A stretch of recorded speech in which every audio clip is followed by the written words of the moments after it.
Els volcans de la Garrotxa, com a volcans, són una merda. Perdoneu, però algú ho havia de dir. Hola, buscadors. M'he trobat pel carrer un amic, un conegut més que amic, que hem parlat una mica i m'ha fet una observació que a mi m'ha deixat parat, perquè ha vingut a dir que ell sabia molt sobre els temes espirituals, perquè havia llegit molt, havia anat a moltes conferències, havia fet molts cursos, havia estudiat molt, i que això li donava una certa capacitat de poder opinar sobre aquests temes.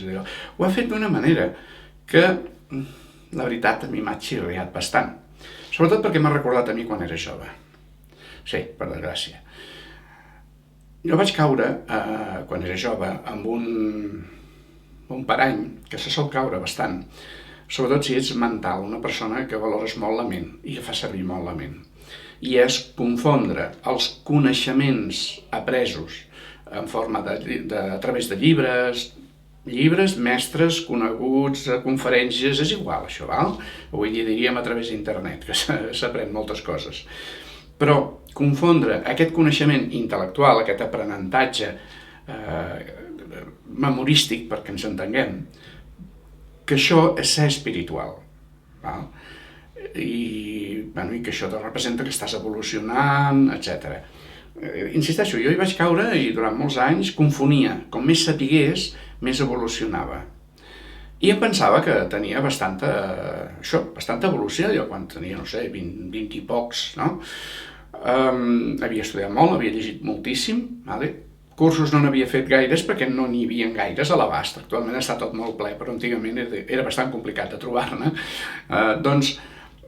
Però la sensació hòstia, quan que sé, quan que arribo a saber, la tenia molt clara. I l'he captat amb aquest conegut. I voldria fer la reflexió, perquè no hi caigueu vosaltres en aquesta trampa. Tu pots saber molt a nivell mental, tenir molt de coneixement, haver-te llegit, per exemple, tots els llibres de la Bailey i poder-los recitar, cosa que no puc fer mai jo, però bueno, i poder-los recitar, si tu vols, lletra per lletra, i de tal pàgina diu tal cosa, que hi ha gent que s'aprèn les coses així. I, en canvi, evolutivament està molt poc avançat. L'evolució i el ser espiritual, el considerar-se una persona espiritual, no té res a veure amb el coneixement mental. Tampoc té res a veure amb la fe. Hi ha gent que no, és perquè aquesta persona té molta fe. Bueno, i què? Això tampoc significa ser espiritual. És la vivència, el que vius i la manera que demostres. El teu comportament és el que demostres si ets espiritual o no. No els coneixements, que si hi ha 7 plànols i cada un en té 7 i no sé quantes coses d'aquestes. És curiós, és interessant, molt bé, el que tu vulguis, però en realitat no parla gens de tu, no parla res.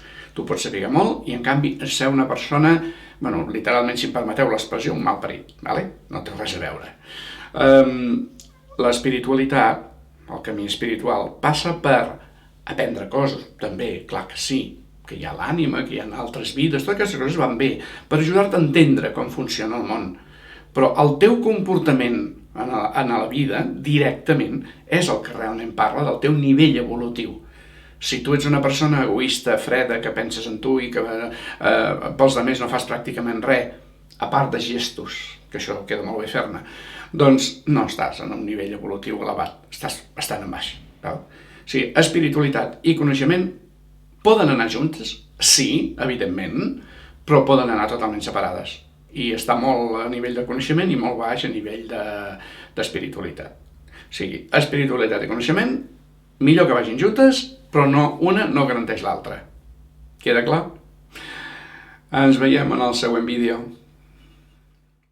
Els volcans de la Garrotxa, com a volcans, són una merda. Perdoneu, però algú ho havia de dir.